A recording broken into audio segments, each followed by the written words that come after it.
Hello students, welcome to my channel class 12 math with प्रिया।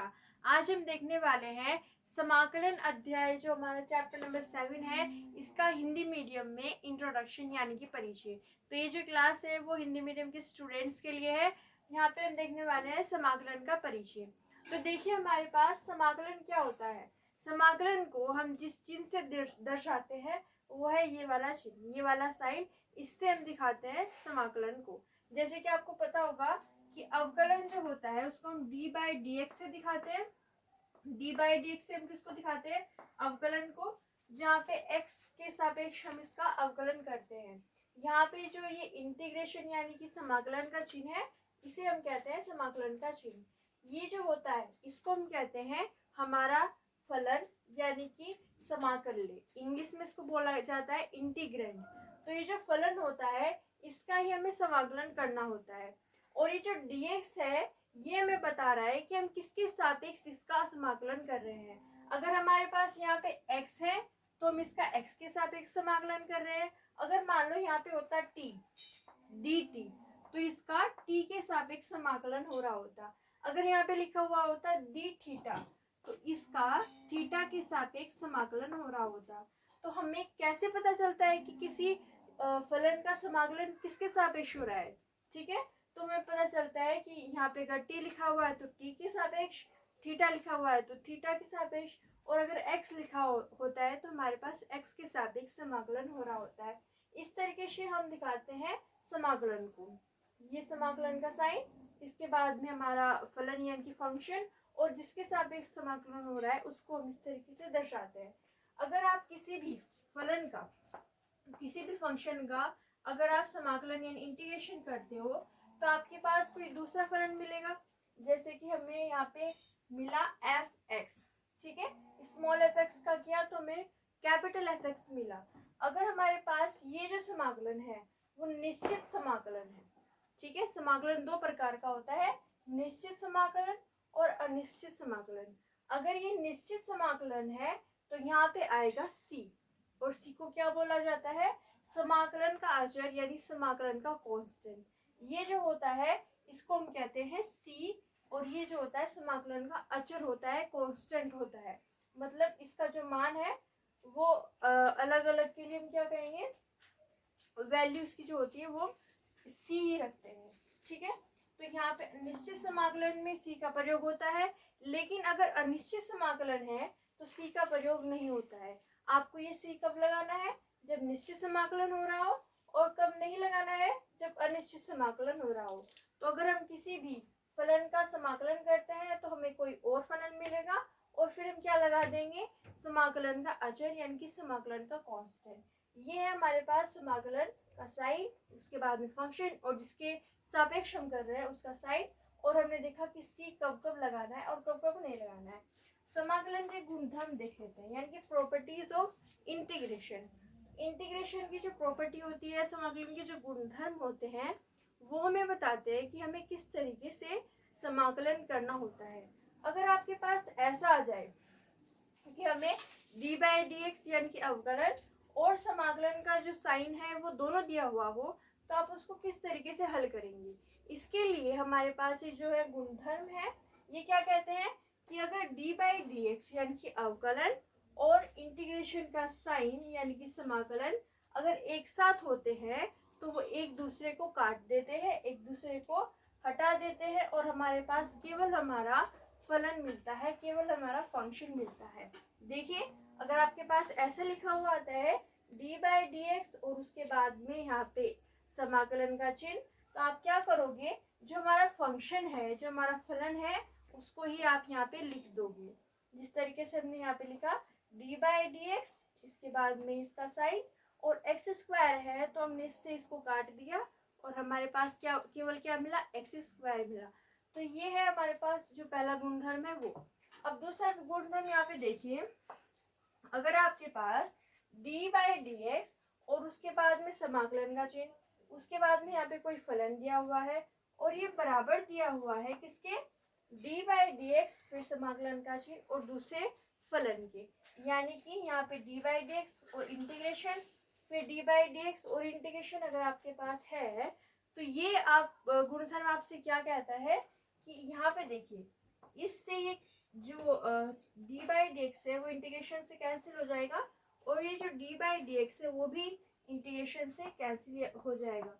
तो हमारे पास ये जो एफ एक्स है वो किसके बराबर आ जाएगा, एफ एक्स जो है वो जी एक्स के बराबर आ जाएगा। ठीक है, एफ एक्स अगर जी एक्स के बराबर आ रहा है तो अगर हम इन दोनों का इंटीग्रेशन यानी कि समाकलन कर दे दोनों ओर, तो हमारे पास क्या मिलेगा, इंटीग्रेशन ऑफ एफ एक्स, और यहाँ पे भी हम क्या कर देंगे, समाकलन कर देंगे।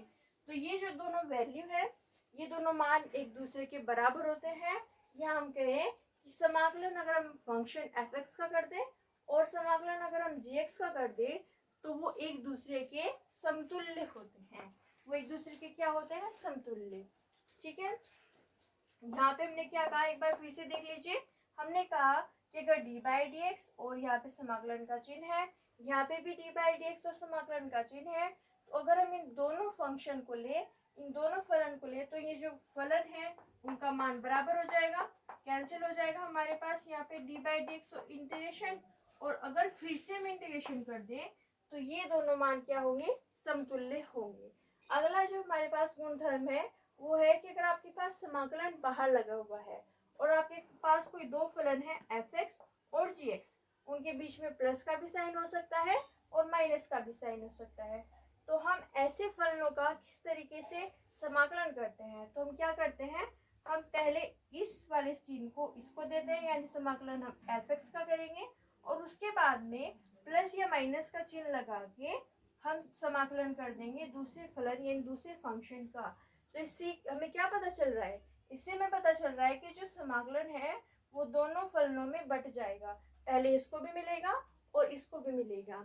एक उदाहरण से समझिए, अगर हमारे पास यहाँ पे समाकलन है और x square plus x cube हमारे पास यहाँ पे कोई फलन दिया हुआ है, तो दो फलन है एक्स स्क्वायर और दूसरा है एक्स क्यूब, तो ये जो समाकलन है ये इसमें भी जाएगा और ये जो समाकलन है वो इसमें भी चला जाएगा, तो हमारे पास हो जाएगा समाकलन एक्स स्क्वायर का और समाकलन एक्स क्यूब का। तो ये है हमारे पास प्रॉपर्टी। अब देखते हैं हमारे पास और कौन सी प्रॉपर्टियां हैं।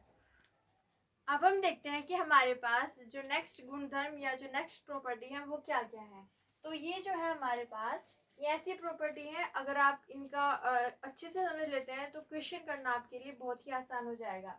यहाँ पे हमारे पास अगर आपके पास समाकलन के एफ एक्स डी एक्स लिखा हुआ है, जहाँ पे जो के है वो एक अचर है, यानी कि जिसका मान बदलता नहीं है, तो के क्या है, एक अचर है जिसका मान हमेशा क्या रहेगा, सेम रहेगा, जैसे कि 3, 2, 5 इस तरीके से।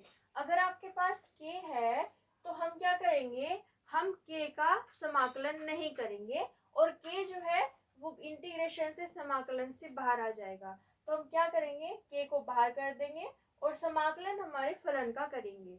ठीक है, अगर आपके पास क्वेश्चन में कोई भी अचर मान दिया हुआ होता है जैसे 3, 5, 2 इस तरीके के मान को हम बाहर लिख देते हैं और अपना समाकलन करते हैं हमारे पास जो भी फंक्शन या जो भी फलन होता है। जैसे कि देखिए, अगर हमारे पास समाकलन करना है 3x स्क्वायर का, तो सबसे पहले आप जिस बात पे ध्यान दोगे वो क्या, कि यहाँ पे लिखा हुआ है 3, और हम सभी जानते हैं कि 3 यानी कि 3 जो है वो क्या है, एक अचर मान है जिसका मान बदलता नहीं है, 3 3 ही रहेगा, तो हम 3 को क्या कर देंगे, बाहर कर देंगे और समाकलन करेंगे एक्स स्क्वायर डी एक्स का। ठीक है, यहाँ पे 3 को बाहर किया और समाकलन किया एक्स स्क्वायर डी एक्स का। इसका समाकलन करना हम देखेंगे नेक्स्ट वीडियोस में, लेकिन अभी आपको यहाँ पे ध्यान देना है कि 3 को हमने बाहर क्यों किया, क्योंकि ये अचर है। अगला गुणधर्म है हमारे पास, अगर हमारे पास समाकलन k1f1x प्लस k2f2x आ जाता है तो हम उसको किस तरीके से हल करेंगे। देखिए, ये जो पिछली प्रॉपर्टी हमने पढ़ी हुई है, जो पिछले गुणधर्म है उन्हीं को इसमें लगाया गया है। पहले हम क्या करेंगे, इस वाले फंक्शन का समाकलन करेंगे और फिर यहाँ पे करेंगे समाकलन, तो पहले समाकलन इसको देंगे और फिर यही समाकलन इसको देंगे, तो हमारे पास इस तरीके का बनेगा k1f1x k2f2x, जहाँ k1 और k2 क्या है, अचर मान रखते हैं, और f1x और f2x क्या है, फलन है, फलन संख्या 1 और फलन संख्या 2, तो हम क्या करेंगे, हम ये वाली प्रॉपर्टी लगा के k1 को बाहर कर देंगे, क्योंकि k1 अचर है तो k1 बाहर आ जाएगा, तो समाकलन किसका होगा, f1x का। इसी तरीके से हम k2 को भी बाहर कर देंगे, क्योंकि k2 भी एक अचर मान रखता है, तो समाकलन किसका होगा, f2x का होगा। इसमें हमने दो चीजें यूज की है, देखिए ध्यान से। पहले हमने समाकलन को दिया है दोनों को, और उसके बाद में जो अचर मान है उनको बाहर कर दिया है। जैसे कि अगर आपको 3x³ प्लस 4x की पावर 5 दिया हुआ हो, तो 3x³ पे समाकलन जाएगा और फिर 4x की पावर 5 पे समाकलन जाएगा। 3 जो है वो अचर मान रखता है, तो 3 को बाहर कर देंगे, समाकलन करेंगे x³ का, और 4 जो है वो भी अचर मान रखता है, तो 4 को बाहर कर देंगे और समाकलन कर देंगे x की पावर 5 का। अभी हम समाकलन नहीं कर रहे हैं, अभी हम सीख रहे हैं कि किस तरीके से समाकलन किया जाता है। So thank you so much for watching. जो इसकी इंग्लिश मीडियम की क्लास है वो चैनल पे पहले ही अपलोड हो चुकी है, तो आप देखना चाहें वहाँ से देख सकते हैं। हमारे चैनल को सब्सक्राइब कीजिए। अगर ये वीडियो पसंद आई है तो लाइक कीजिए, शेयर कीजिए।